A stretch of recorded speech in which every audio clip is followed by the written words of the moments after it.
Hey guys, what's up? Crazy Canuck here, and it's time for another course design 201 tutorial. Today, we're gonna look at bunkers again, and you're probably saying we already looked at bunkers back in 101, and you are absolutely right. But I want to just dive a little bit deeper into bunkers. Between the time when I made that first video and now, I've done a lot of designing. Well, a fair bit of designing. And I have come across another method for building bunkers that's maybe slightly better.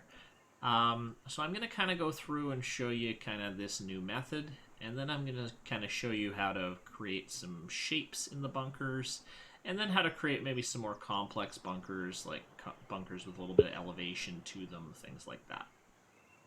And I want to start by saying that I probably didn't know this when I first made the course design 101 tutorials because the game had just came out. But after extensively going through the designer, I have come to the conclusion that building bunkers really sucks in this game. It's not as there's a few reasons. Number one is the bunkers they look a little bit different, and it has to do something with the shading around the lip areas of the bunker. In TGC2, you used to have a nice kind of well-defined lip. It would kind of float. It would have that funny little look, but it would have more of a well-defined lip. In TGC2, that has disappeared, and it kind of creates some flat-ish kind of bunkers. They just don't really have the pop they used to in TGC2. The only exception is in the Boreal theme for some reason, where it's got a very thick, well-defined lip, which is some people either love or hate. It's, I think, a little bit too well-defined, but yeah, I just find kind of the lack of bunker lips in this game really affects the bunkering. And number two is just I haven't been able to pinpoint exactly what's going on, but just the elevation tool compared from TGC2 to TGC 2019 just acts a little bit differently, and for the worse, I find. I just find I can't fine-tune my elevations like I used to in TGC 2.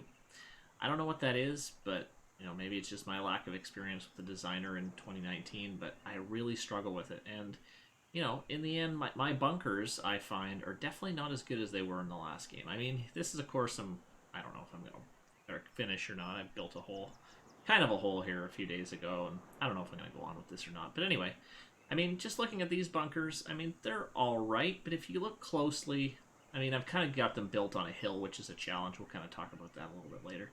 But as you can see, there's kind of some inconsistencies in depth. I mean, some areas are really, really deep. Some are more shallow. Some have some humps in them that are hard to get rid of.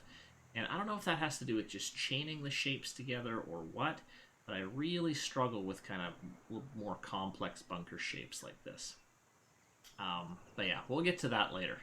So let's kind of start with kind of that new method that I've come across. And this I will give some credit to Victory Lane Sports, Eric, another very prominent designer in the community, who showed this on a stream a while ago, and I kind of picked up onto it. I think I do it a little bit different than he does. He probably gets better results than me.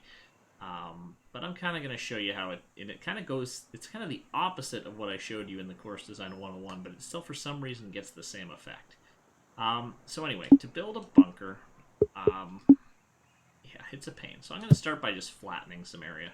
We're going to do something really basic to add depth to the bunker. So we'll just flatten that out nice. And we'll go to our bunkers. And we're going to select a brush. I'm going to pick an easy shape, maybe something like this. So, just going to put my bunker down there. And there it is. So, right off the bat, nice, boring, flat bunker. And we talked about this in 101 that we don't want it flat. We want to add some depth. Now, what I was telling you guys to do was in your sculpt tool to use the landscape flatten and use this fuzzy brush here and lower it a little bit and kind of drag around it to get a desired effect.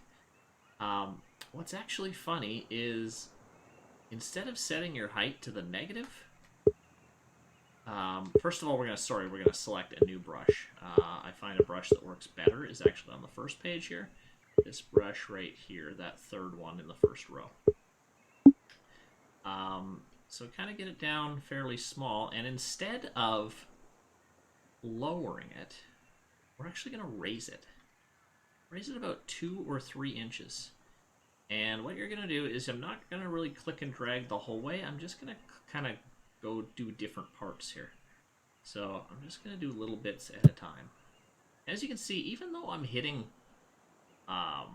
raise, it kind of creates like a pan at the bottom. Like the bunker, it's kind of a flatter pan at the bottom of the bunker.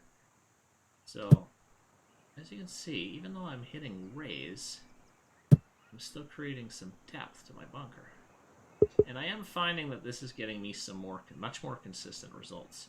Be careful not to go over it multiple times, because if you go over it multiple times like this, you get some real depth. And if you're not doing that everywhere, you're going to get some inconsistent results. So if you go over one part twice, go over the rest of it twice. See, like there, I went over a couple parts twice. So you can click and drag throughout. Just make sure you're hitting all the parts twice there.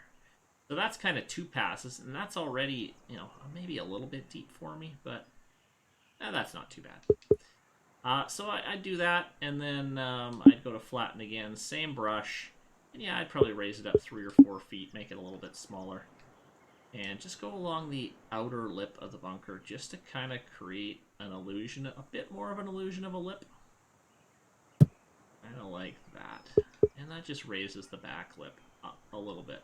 Now, this obviously changes depending on the lighting. So right now I've got the lighting, I got the sun right into me. So this is going to create the nicer looking bunkers. However, as you can see, if I were to just change the orientation of the lighting, my bunker looks very different. I mean, it still looks alright, but I don't get much of a lip look to it.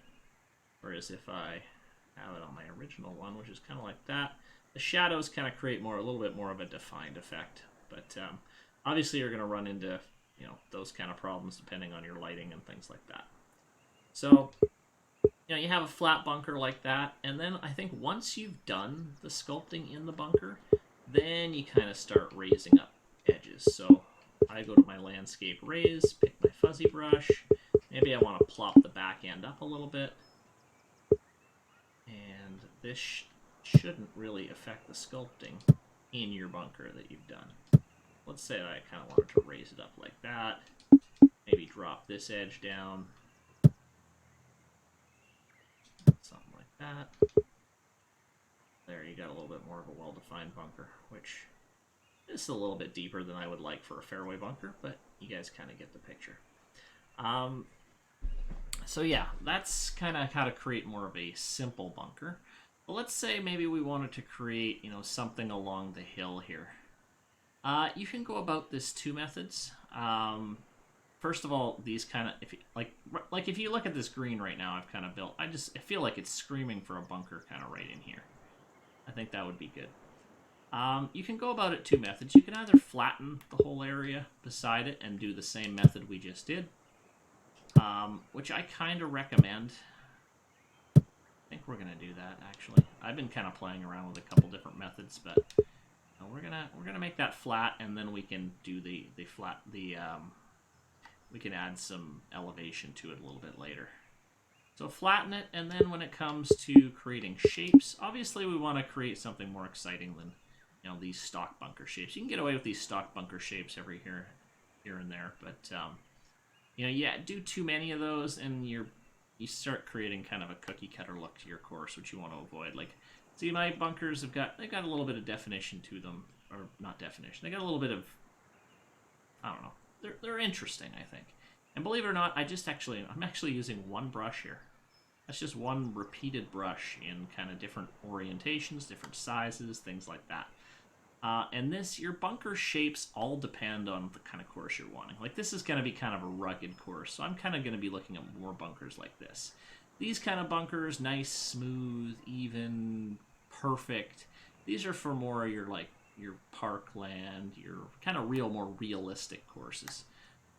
These are kind of more your kind of fantasy, fictional type courses, I think. And then when it comes to creating bunkers, again, two different ways. You can do the splines or you can do the brushes. I have very mixed results using splines. I tend to make my bunkers too big when I use my splines. But again, if splines are your thing, I mean, I use splines for pretty much everything else now except bunkers. Bunkers are pretty much the only thing I still stick with shapes to. But again, you can do whatever you want, really. So, if I want to make a bunker, like in this case, a fictional one, I've been kind of primarily keying in on these two shapes here. This guy here, and then this guy here. I mean, those are my two, I think, favorite bunker shapes at the moment. It changes here and there. I've pretty much used all of these extensively. These bunkers here are a little wackier. I use these sometimes, but I don't know, not a lot. But these kind of give me some more edges, some more things to play with here and there. But so I can create kind of a neat bunker just with one shape here. And again, all I'm doing is just changing the size. Maybe I'm going to advanced edit. As you can see, if you look at advanced edit, I'm turning it on versus off. And then I can change the scale. And you can do a whole bunch of things. So maybe I'll put down a piece there. Maybe I'll turn it off. Maybe I'll set it back to default. Rotate it a bit. Add a little bit there. I don't know. I just kind of use my imagination with this. And you can kind of do whatever you want, really. And again, it's kind of one brush. But again, this is just how I do it on maybe this course. This isn't how you should be doing all your bunkers, but this is just an example. So, I mean, here's a bunker.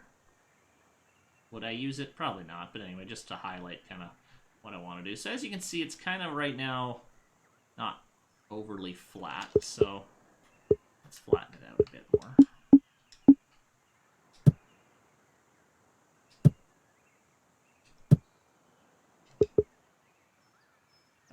And as you can see, it's not totally flat. I mean, some areas it already looks like it's been sculpted, which is something I can't quite figure out why it's doing that. I don't know if HB wanted to give the bunkers a little definition to start with, but sometimes I find I can get some bunkers to be really flat, and sometimes I can't. And I don't know. It's something to do with the tool. There's something different with the elevation tool, like I said, that I can't quite put my finger on. Alright, so we're going to move over to our brush here. And again, I'm just going to raise it 2 or 3 inches. And another tip I picked from Eric is Eric likes to go from the highest part of his bunker to the lowest part of his bunker. I can kind of get some mixed results there, but try it for this sake. So, I mean, yeah, back in TGC 2, I used to be able to basically just drag around the whole bunker. I get pretty good results. Like I said, I'm not the most meticulous of designers. I'm far from it, to be honest, but that's kind of what helps me design quicker, is I'm not a real perfectionist. Okay, I think there was this part I didn't do. And then I'll go around and fix the lip. I'm doing this very quickly, but kind of get the picture. So let's take a look. And I mean, it's not bad, but there's a few inconsistencies here, and you can tweak those with just 1 or 2 clicks with that fuzzy brush to get your desired effect, but that's not too bad. So now I think I would go in and say, okay, if I want this kind of tilting up and down, this is where I would bring in my landscape raise, and I'd probably lower this part down a little bit, and raise this part, and then that kind of creates the angle again. It's not quite there. We will talk about kind of creating sight lines for various obstacles and e-shots and things in a later episode, but I just kind of fiddle with this a little bit. I'd probably raise this part up a little bit. Just to I kind of put myself at, whereabouts I'm going to be hitting my second shot from. Maybe about, it's about here in this case. I want to be able to see all the bunkers. I mean, I kind of like how that one sits. It sits pretty well there. So, you know, multiple ways to make bunkers. I hope I didn't repeat too much of my first video, but I did want to kind of show you that new method, which I think I've kind of showed in some future episodes, I believe, so, or some past episodes. But experiment, see what you like, and just be careful with depth. A really big thing that I see with designers when they make their bunkers are, one, they make their bunkers either way too small. Like, I see, for example, you know, some guys wanting to make pot bunkers, and I see something like this. Maybe not to that extent, but, I mean, maybe I see something like this. Just kind of sit there. It's just like, compared to their other bunkers, they may look like this, and then they've got these. It just really doesn't fit with the consistency. Others is some of them go way too big. I mean, you know, I would, even this bunker, I would say, considering kind of the way this, I would say maybe this bunker's a little bit big, but you will find as you design more and more courses, you kind of get a little better idea with sizes of things. Those are, I think, two pretty common mistakes I see kind of beginner, intermediate designers doing, is sizing of their bunkers. And, you know, also depth. If it's too flat, it doesn't look great. If it's too deep, it looks strange, unless in certain circumstances. Bunkers are finicky, but they're really important in the look of your course, I feel. I feel they're one of the most important things. And if you can get some really good bunkers that sit pretty nicely, I kind of like how these ones are sitting right now, then you can get a real knockout look, especially like on your tee shot and your second shot. You can create some nice sight lines, which again, we will talk about in a future episode. So I think that is all I wanted to cover. So yeah, we kind of talked about a new method of making some bunkers. We looked at ones for simple shapes and then some more complex shapes. I mean, and as you can see, these bunkers still aren't perfect. I mean, I got some bumps and humps here, so I'd have to go back and kind of fix these a little bit. There's some designers that are a lot better bunker people than I am. I made this one. This one I really don't like. I'll probably have to go back and redo that one. But it's just, yeah, it's like I said, it's a funny thing. They're not, like that design tool is just not working like it's used to, that terrain tool. So, I mean, do your best with it. I mean, if any other designers watching this have got some tips on bunkering, want to make their own bunkering videos, that's the number one thing I really want to improve on, is bunkering. And it's something I think I'm okay at, but I think bunkers take a lot of time to get really, really good. And it's something that you kind of just need to experiment with a bit more. So, that is it for this episode, and we'll be back with another one, hopefully sooner rather than later. Happy designing, guys.